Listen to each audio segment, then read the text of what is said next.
अच्छा, आपने टेंट ढूंढ लिया, जगह अच्छी है।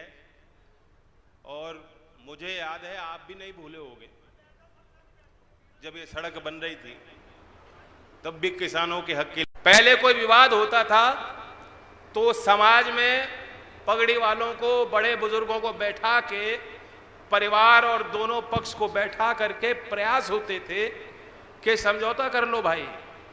कि ग्रामीण क्षेत्रों में जो युवा प्रतिभाएं हैं, जो युवा शक्तियां हैं, जो ऊर्जा उनके अंदर है, क्या हम उसका सदुपयोग कर पा रहे हैं? मैं मानता हूं नहीं कर पा रहे। दुनिया में सबसे बड़ी नौजवानों की आबादी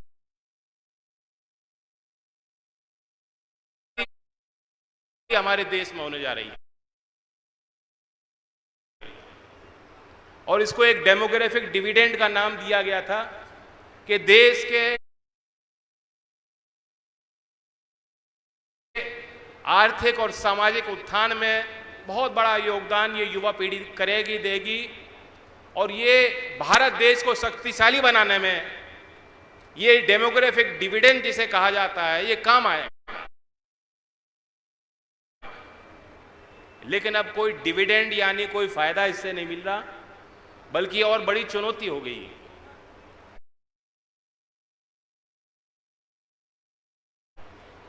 हमने देखा है देश के अर्थव्यवस्था में आज जो हालात हैं, महंगाई बढ़ गई, खर्चे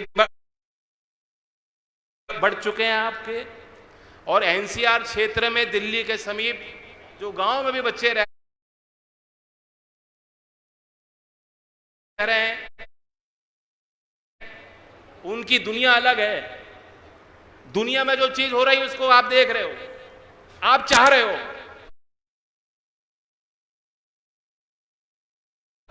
मानती और ना ही नौजवानों की चिंताओं को समझ पाती। गांव की मूल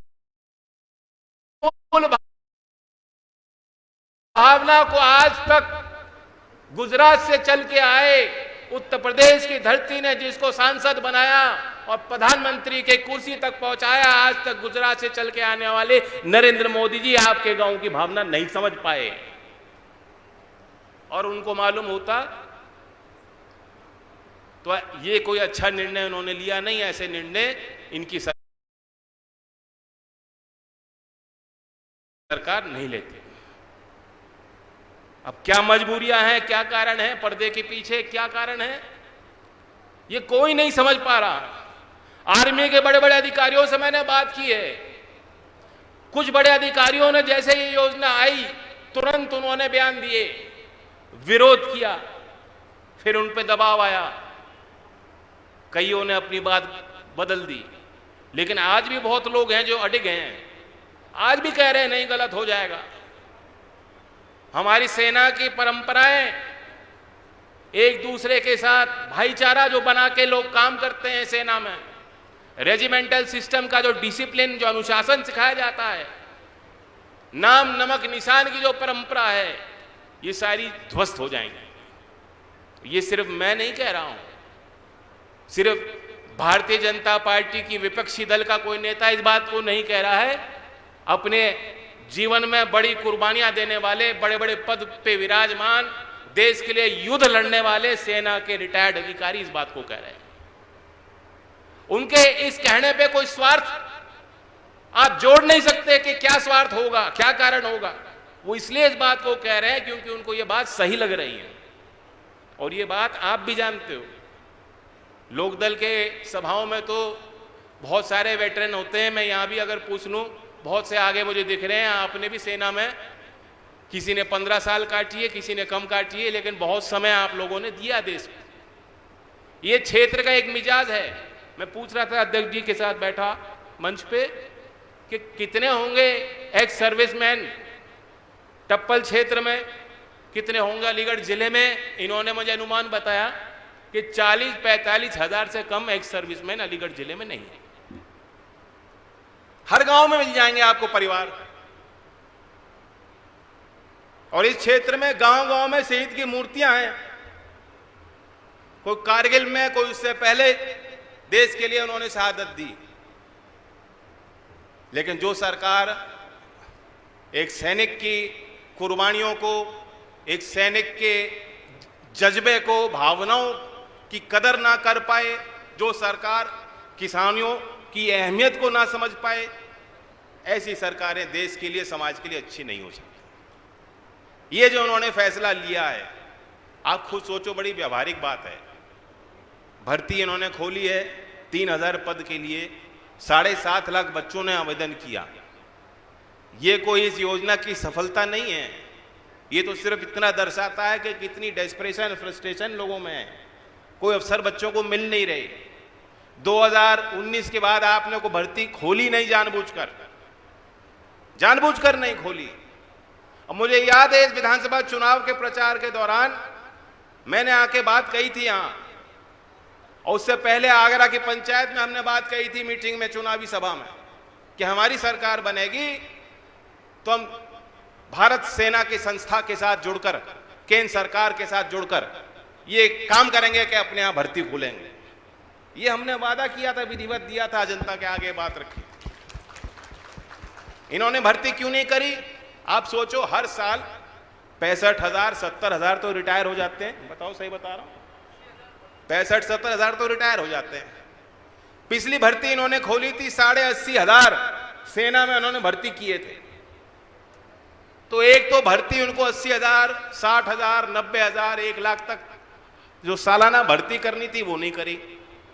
रिटायरमेंट हो रहा है लगातार, तो सीधा सीधा कैची तो चल रही है। अब 46,000 लेने का लक्ष्य इन्होंने रखा है। 46,000 तक हम भर्ती करेंगे अग्निवीर, और उसमें से 25% तक रखेंगे। कोई जरूरी नहीं है 25% रखें, यानी कोई जरूरी नहीं है कि 46,000 में से 15,000 को स्थायी नौकरी मिल जाएगी, ये इन्होंने नहीं कहा है।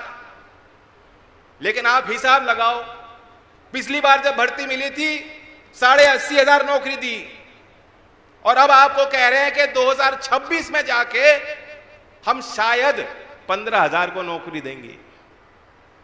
तो चला दी ना कैची। जिस तरह आप अपने खेती का बैठ के हिसाब नहीं लगाते कि हमारी लागत कहां बढ़ गई, क्यों बढ़ गई, हमें घाटा हो रहा है, फायदा हो रहा है, मजबूरी है। आपको तो फसल लगानी है, बढ़िया पैदावार करनी है, मंडी में जो भाव मिले ना मिले बेचना है, ये सारे मजबूरी के काम हैं। लेकिन भारतीय सेना में जाने वाला नौजवान मजबूरी में नहीं जाता, वो तनख्वाह देख के नहीं जाता, उसका खून है, भावना है उसके पीछे। जब वो आंख खोलता है तो वो देखता है मेरे चाचा, ताऊ, पिता सेना में रह चुके हैं, और उसके अंदर वहीं से आग जलती है, ये इच्छा जिंदा होती है कि मैं भी चाहता हूं कि एक ना एक दिन मैं वो वर्दी पहन कर जाऊं। लेकिन इसी भावना को नहीं समझ पा रहे लोग। अब मैं आपसे पूछता हूं व्यवहारिक बात, अब जो भर्ती के लिए गए हैं 7.5 लाख,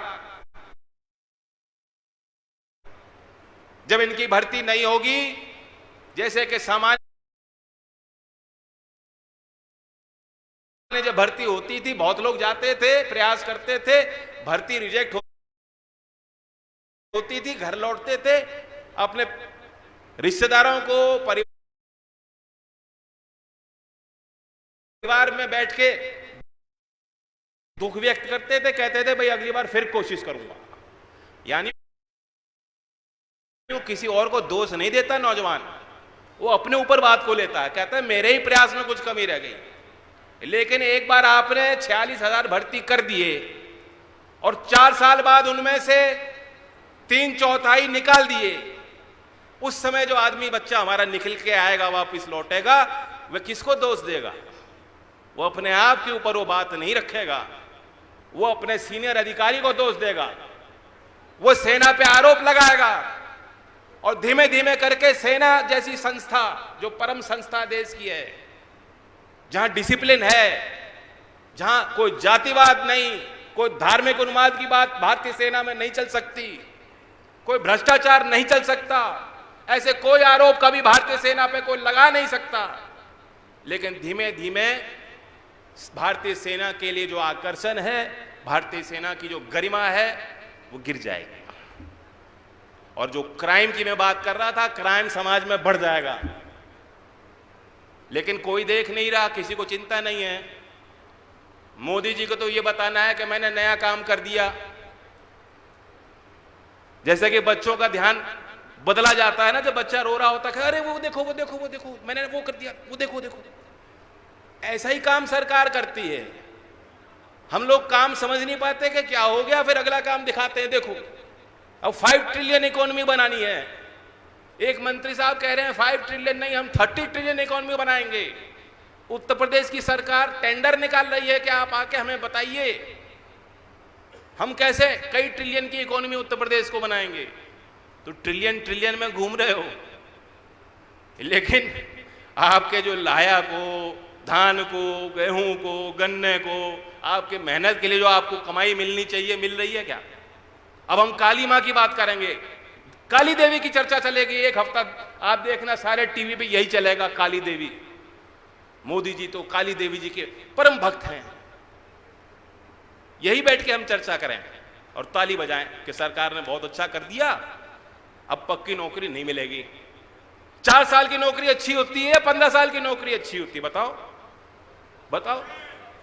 अब ये भी उल्टा समझाने के लिए लोग आएंगे, और जो कोई आएगा आपको समझाने के लिए, देखो मोदी जी ने बहुत अच्छा काम किया, उनसे एक बात पूछना, 13 महीने किसानों ने संघर्ष किया, 13 महीने आपने आंदोलन किया, 13 महीने तक ये वही लोग हैं जो आपके बीच आके कहते थे कि ये तो किसान नहीं है, अरे ये तो भाट लोग हैं, ये तो दलाल लोग हैं, इनको बाहर से पैसा आ रहा है। मोदी जी कानून बनाए, किसानों के हित के लिए बनाए हैं। आपके खेत से बड़े बड़े पूंजीपति आके सीधा खरीदेंगे। आज आपको भाव नहीं मिलता, मंडी की कोई जरूरत नहीं है, सीधा खरीदा जाएगा, आपको तो फायदा मिल जाएगा। 13 महीने ये लोग वही भाषा बोलते थे, 13 महीने आपको बताते थे मास्टर स्ट्रोक है, और जब फैसला वापस ले लिया तो कहा देखो कितना अच्छा काम किया, वापस ले लिया। किसानों की बात मान ली। उनसे पूछो 13 महीने सरकार गलत थी या देश का किसान गलत था? सरकार गलत थी, और गलत थी, अपनी गलती मानो। और आज मैं आपको बता रहा हूं, लिख के रख लो, उससे भी बड़ी गलती आज सरकार कर रही है, उससे भी बड़ी गलती सरकार के लिए साबित होगी।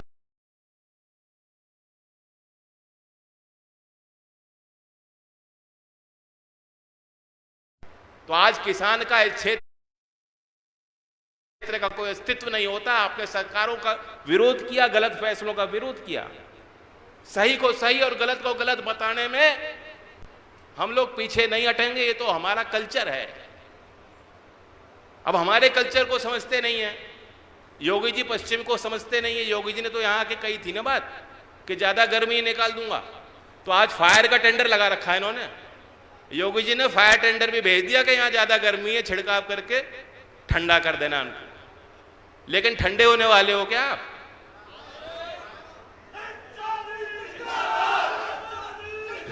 नौजवानों ये बात तय कर लो, ये योजना तो वापस होगी ही। और मैं बिल्कुल वही बात है, ये ठान के रखो। और जो आपके बीच आएगा कहेगा भाई अग्निपथ बहुत अच्छी होने को, बहुत अच्छी बात है, सब जगह कर दो ना यही काम। प्रधानमंत्री का चुनाव भी 2 महीने के लिए होगा, 4 चुने जाएंगे, 4। और जो 2 महीने में देखा जाएगा अच्छा प्रधानमंत्री, उसको रखेंगे, 3 को बना देंगे प्रधानवीर।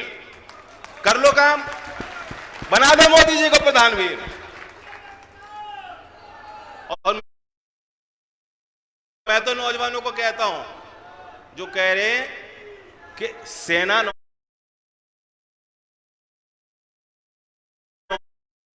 नौजवान होनी चाहिए। हमारे सेना में बड़े बुजुर्ग लोग आ गए, अधिकारी आ गए, उनकी उम्र ज्यादा हो गई है, लड़ नहीं सकते चुनाव, ये लड़ाई नहीं लड़ पाएंगे, युद्ध नहीं लड़ पाएंगे। इसलिए हमें नौजवान सेना चाहिए, इसलिए 17.5 साल की हम भर्ती कर रहे हैं। ऐसे ऐसे तर्क निकाल के लाते हैं जो कहीं भी व्यावहारिक बात नहीं है। तो मैं नौजवानों को कहता हूं कि अगर सेना भी युवा होनी चाहिए तो आपके नेता भी युवा होने चाहिए। देश की संसद भी युवा होनी चाहिए, देश की सरकार भी युवा होनी चाहिए। आप 21 साल की उम्र में शादी कर सकते हो, 21 साल की उम्र में चुनाव में मतदान कर सकते हो, लेकिन चुनाव में खड़े नहीं हो सकते। ऐसा कोई चुनाव होता है कि मैं वोट कर लूंगा लेकिन उस पद के लिए मैं कभी खड़ा नहीं हो पाऊंगा? तो क्यों कर रहे हो वोट? आपके बीच वोट मांगने वाले कैसे आ रहे हैं, क्यों आ रहे हैं?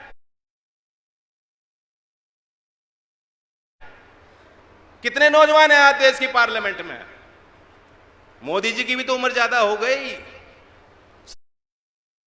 सलाहकार समिति में जाने लायक हो गए वो। तो नौजवानों खड़े होकर कहो युवा फौज होगी तो युवाओं को राजनीति में भी दखल बढ़ानी चाहिए।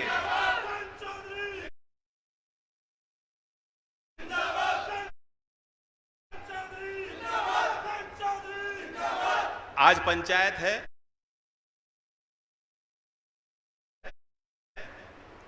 मुझे आपको समझाने की जरूरत नहीं है, आप योजना भी जानते हो।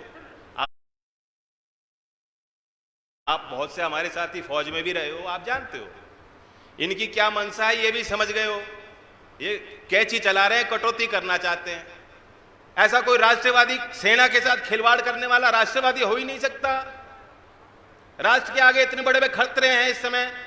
चीन घुसा पड़ा है, हमारे पड़ोसी देशों से रिश्ते खराब किए हैं इन्होंने, सुधारे नहीं, खराब किए हैं। बांग्लादेश हो, नेपाल हो, चीन हो, पाकिस्तान हो, श्रीलंका हो, मैं पूछता हूं किस देश के साथ रिश्ते अच्छे हुए हमारे? एक के साथ अच्छे किए हो मोदी जी के 8 साल में? नहीं किए, बिगाड़ के रखे हैं। और उस समय रिश्ते बिगाड़ रहे हो और सेना में कैची चला रहे हो। ये राष्ट्रवादी नहीं हो सकता। लेकिन हमने पंचायत की है, आपने सबकी बात सुनी और हमारे कार्यकर्ताओं ने ऐसे समय पे जब कोई चुनाव नहीं, चुनाव में तो मैं जानता हूं बहुत लोगों का स्वार्थ भी जुड़ जाता है। लोग कहते हैं भाई जुटो, जोड़ो, पैसा भी खर्च होता है, संसाधन भी लगाए जाते हैं। अभी कोई चुनाव नहीं है, अभी जो चुनाव हार गए वो घर बैठे हैं और जो चुनाव जीते हैं घर बैठ के मिठाई खा रहे हैं। अभी कोई जनता के बीच जाने का काम नहीं रहा।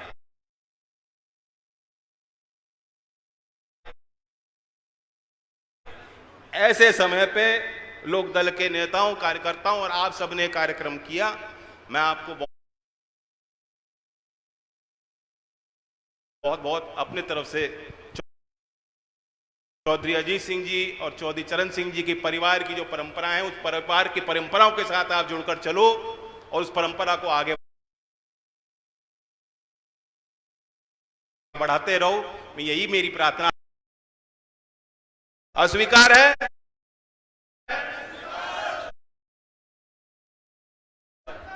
नंबर 2, 60 लाख पद खाली पड़े हैं, भर्तियां भरी नहीं जाती। यूपी ऐसा है दरोगा की भर्ती चल रही है, उत्तर प्रदेश में भर्ती चल रही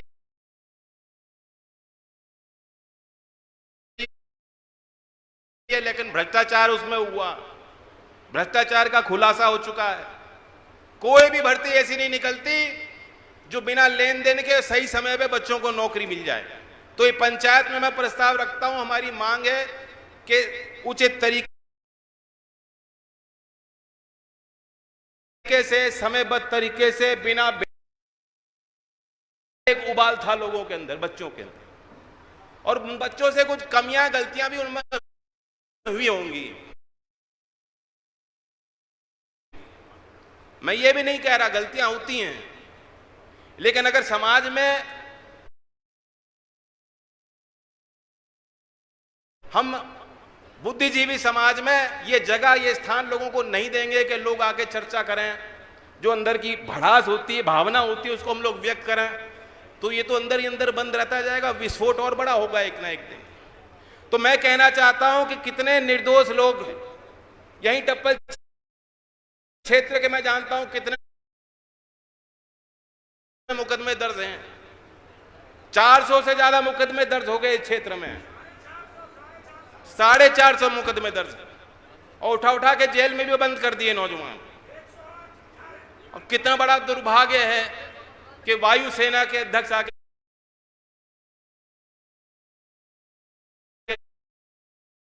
कहते हैं, एक तरह से उन्होंने धमकी दी कि अगर तुम विरोध करोगे तुम्हें नौकरी नहीं मिलेगी कहीं, और इस जिनको बच्चों के खिलाफ एफआईआर दर्ज हो जाएगी, इनका भविष्य अंधेरे में, अंधकार में पड़ जाएगा। इसलिए इस पंचायत में मैं प्रस्ताव रखता हूं कि सरकार काम करे अपना, उस काम में हम कभी अवरोधक नहीं बनते, सहयोग करने के लिए आगे तत्पर रहते हैं। लेकिन ये पंचायत फैसला ले कि अगर किसी निर्दोष के साथ कोई ऐसी कार्रवाई होती है जो गैर संवैधानिक और अवैध है, उस कार्रवाई के खिलाफ हम लोग साथ कंधे से कंधा लगा के जूझेंगे, लड़ेंगे। तैयार हो? हमारी मांग है, आधुनिक जमाना है, टेलीफोन की भी ट्रैकिंग होती है, कैमरा लगा रखें जगह जगह। आपके पास कोई ठोस एविडेंस हो कि हां किसी ने उपद्रव किया, हिंसा करी है,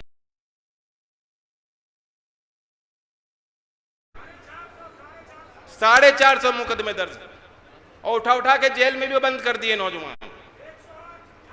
अब कितना बड़ा दुर्भाग्य है। और इसी तरह की और वीडियोस देखने के लिए हमारे चैनल को लाइक करें, कमेंट करें, शेयर करें और सब्सक्राइब करना ना भूलें।